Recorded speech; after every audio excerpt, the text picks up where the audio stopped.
Corona संकट काल में जान बचाने की जद्दोजहद जारी है, लेकिन आप समझिए कि उन अस्पतालों में जहां पर मरीज को भर्ती कराया जाता है, लाखों लाख रुपए खर्च किए जाते हैं और अंततः मरीज की जान भी नहीं बचती। कई ऐसी कहानियां, कई ऐसी दर्दनाक तस्वीरें आपने देखी होगी। आज मैं आपको पटना के अभय चौधरी से मिलवाती हूं और इनकी दिक्कत क्या है, इनकी परेशानी क्या है। लेकिन फिलहाल आप अभय चौधरी को देख रहे हैं। इन्होंने अपनी मां को पटना के एक निजी अस्पताल में भर्ती कराया और वहां पर क्या कुछ हुआ, अभय आपसे जानना चाहेंगे। इतने सारे कागज आपने मुझे अभी दिखाए, आपने अपनी मां को भर्ती कब कराया और क्या कुछ हुआ? 30 अप्रैल को करीब शाम में 7 बजे ऑक्सीजन लेवल थोड़ा सा कम लगा, ठीक है, उतना भी कम नहीं था मगर हम थोड़ा डर गए। लगभग 88-85 जाता था। तो हम सोचे कि बाद में अस्पताल का रास्ता देखने से पहले क्यों ना थोड़ा पहले चले जाए तो ज़्यादा अच्छा होगा, क्योंकि लोगों से सुनते थे कि 90 के नीचे जाना अच्छा नहीं है। तो एक पुष्पांजलि हॉस्पिटल है भागवत नगर में, वहाँ पे एडमिट किए। मेरे एक भैया थे, उनके थ्रू, क्योंकि हॉस्पिटल तो पता है कि मिलना मुश्किल है, नामुमकिन की तरह हो गया है कहीं जगह मिलना। तो एक भैया के थ्रू मिला तो वहाँ पे भर्ती किए। भर्ती कराने पे पहले ही दिन कहा गया कि तुरंत आपको 50,000 अभी डिपॉजिट करना होगा काउंटर पे और मेडिसिन में जाके 25,000। अब उनका सुनना है, उनके पास गए हैं तो उनका सुनना है, तो हमने उस तरह पे कर दिया। सारा पेमेंट हम कार्ड किए हैं, कैश शायद बहुत कम ही होगा क्योंकि सारा स्टेटमेंट मेरे पास पेमेंट का है। फिर हुआ कि हॉस्पिटल का जो रोज का रूटीन होता है, बिल पे कीजिए, ये कीजिए, वो कीजिए, चल रहा था 3-4 दिन। डॉक्टर का मीटिंग, विजिट, हम जानना, पेशेंट अटेंडेंट वाला काम डेली चल रहा था। जिस दिन की घटना है 4 तारीख को, उस दिन सुबह में 10 बजे के करीब डॉक्टर प्रीतम हैं, जो उस हॉस्पिटल के डायरेक्टर भी सुनते हैं और ऑनर भी शायद वही हैं, ठीक। तो वो बोले कि आपकी माँ को देखे और माँ बहुत अच्छी है। मतलब कि 3-4 दिन में ना हाँ करके पहला दिन बहुत अच्छा सुनने को मिला, बहुत खुश हुए, अपने परिवार को भी फ़ोन किए। करीब 2 बजे वीडियो कॉलिंग रहता है, तो पर डे की तरह सबको फ़ोन किए कि आ जाओ, ऐसा ऐसा बात है, माँ अच्छी है, सर बोले हैं, हो गया बात। फिर अचानक वीडियो कॉलिंग पे बात किए तो एक चीज़ नोटिस किए हम यहाँ पे, हम अपने इस आवेदन में आपको दिखाना चाहेंगे, हर चीज़ का जिक्र किए। ये जो आवेदन है, ये मेरा रिसीविंग है पटना डीएम। हम सबसे गुहार लगा रहे हैं, अपनी माँ को आग दिए हैं। हिंदू धर्म में कहा जाता है कि बाहर नहीं निकलना है आग देने के बाद, फिर भी हम लड़ने के लिए पटना डीएम को आवेदन दिए हैं। अपनी बातों को फिर हम रखेंगे, मगर बीच में यहाँ पे हम रखेंगे। ये हैं प्रधान सचिव स्वास्थ्य विभाग के, इनको दिए हैं, कुछ नहीं हुआ।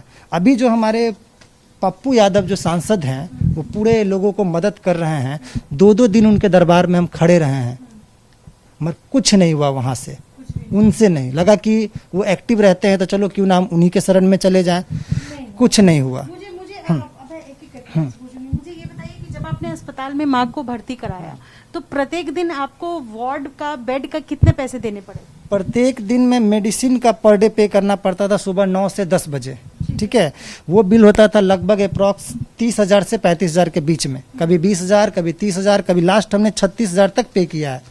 लास्ट आपको, हाँ, लास्ट का बिल आपको हम दिखा रहे हैं। ये रहा 4 तारीख का, 31,000 का बिल है, ठीक है, 31,000 रुपये ये बिल है। फिर कोई कहीं पे आपको 20,000 मिलेगा, कहीं 22,000, कहीं 28,000, मतलब कि अप्रॉक्स अगर मान के चलिए तो 25 से 30,000 का बिल पर डे का है, ठीक है। ये मेडिसिन का सिर्फ बिल है। इंडोर बिल अलग मिलता था डेली, मतलब 2 से 3 दिन पे 74,000, 65,000, 70,000 इंडोर बिल, जिसमें आपका ये चार्जेस रहता था, डॉक्टर विजिट, आपका आईसीयू बेड, ये सब का चार्जेस। एक यहाँ पे जब हम सब कुछ कर रहे थे, जांच कर रहे थे कि हम कैसे क्या करना है, ये डॉक्टर विलियम है उनके हॉस्पिटल में, जिसका हम क्या आधा मरीज नाम भी नहीं जानता होगा, ठीक है। ये फिजियोथेरापिस्ट लिखते हैं अपने आप को। अब इस पीरियड में फिजियोथेरापिस्ट का क्या काम है हमको नहीं पता, ना हमको बताया गया है, ठीक। 600 रुपये का चार्ज है। और हम क्या, आप हॉस्पिटल में जाके, अभी भी अगर आप हॉस्पिटल जाएंगे और अटेंडेंट रोड पे ही रहते हैं, आप उनसे पूछिए तो इनका नाम तक आधे आदमी को नहीं पता होगा, ठीक है। ये टोटल जो बिल है ये लगभग 1.5 लाख रुपए का, 1.5 लाख से ज्यादा का है। 1,50,700 रुपए का है। और ये क्या है? इंडोर रिसिप्ट पे किया है, उसका रिसिप्ट है। ये इसमें इंक्लूडेड है? हाँ, इसमें इंक्लूडेड है। जो जैसे पे किए अपना पे समरी वो दिए है, रिसिप्ट हमको पे का, वही 1.5 लाख का है। और मेडिसिन आपको जो पे किए हैं इसका अलग है, उसमें 1,67,316 रुपये का आपने दिया, ये हमने दिया है। 29 से लेके 4 मई तक का है, यानी कि 6 दिन का। ये 6 दिन का पे किया है। उसके बाद आपका एक ये तो हो गया आपका दवाई का लिस्ट जो मेडिसिन चला है। इसके लिए हम अब किसी सिविल सर्जन को पकड़ना होगा, जहाँ तक पता चला मुझे, क्योंकि कुछ अधिकारी कह रहे हैं कि हमारा काम है जांच करना, हम उस पर एक्शन करते हैं ना कि क्या मेडिसिन चला है नहीं चला है, इसके बारे में तो हम भी नहीं बता पाएंगे। अस्पताल में आपके कितने पैसे खर्च हुए? अस्पताल में अप्रॉक्स 3.5 से 4 लाख रुपए खर्च हो गए हैं, क्योंकि अभी तक हम पूरा मिलाए भी नहीं है। वो समय ही नहीं मिला है कि हम बैठ के अपने बिल को जोड़े।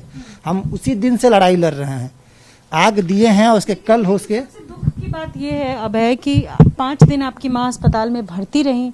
आप बता रहे कि डॉक्टर ने बहुत हद तक बताया कि सुधार भी हो रहा है, लेकिन आप अपनी माँ को नहीं बचा पाए। नहीं बचा पाए, नहीं बचा, हम नहीं पाए, बचाना था डॉक्टर को। हमें तो बिल पे करना है, और जो बाहर का वहाँ की डॉक्टर और स्टाफ जो भी है सबकी लापरवाही के कारण मेरी माँ की जान गई है। हमने इस आवेदन में मेंशन भी किया है साफ तौर पे कि ये डॉक्टर प्रीतम, डॉक्टर राशिद अनवर पटना एम्स के डॉक्टर हैं।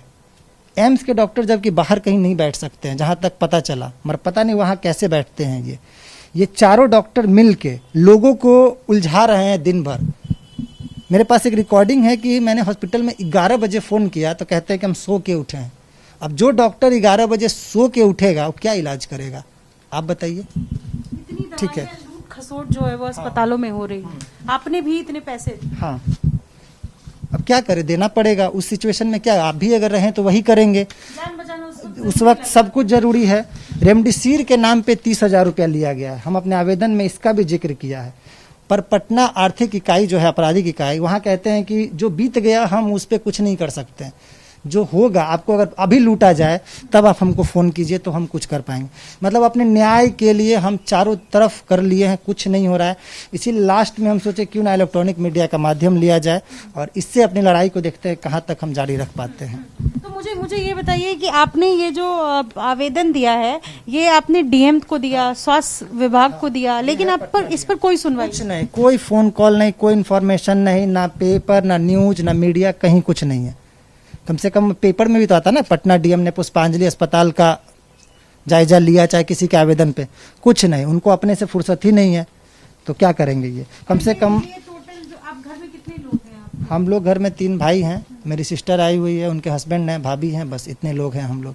मेरे पापा भी पिछले साल कोरोना काल में ही चले गए थे, मगर उनका लंबा बीमारी के कारण था। और आज मेरे फादर का पुण्यतिथि है।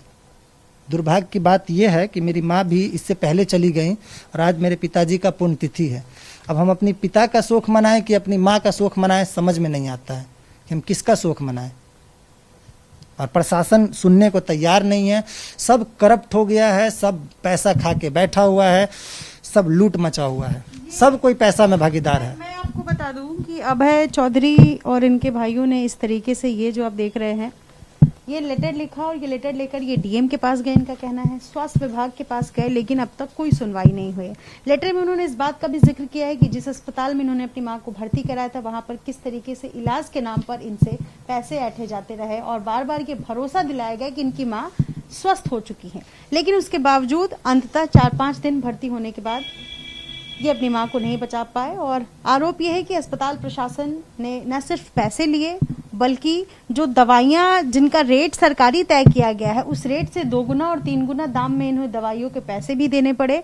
और उसके बाद इतना लंबा चौड़ा बिल थमाया गया। और लगभग ये जो बिल है, इनका कहना है कि 3.5 से 4 लाख रुपए इन्होंने अस्पताल को दिए। लेकिन ये तस्वीर पटना से नजर आ रही है। ये राजधानी पटना है और यहाँ पर अस्पताल में जो जिस तरीके की लूट खसोट मची हुई है, ये तस्वीर बताती है कि किस तरीके से इन दिनों न सिर्फ कोरोना काल में जान बचाना लोगों के लिए भारी पड़ रहा है, बल्कि चूंकि मैंने कहा कि जान कीमती है, इसलिए जान की वजह से हर इंसान पैसे देने को तैयार है। लेकिन अस्पताल की तरफ से जो रवैया है वो कुछ इस तरीके से। अपने सहयोगी विशाल राय के साथ निधिश्री, एबीपी न्यूज।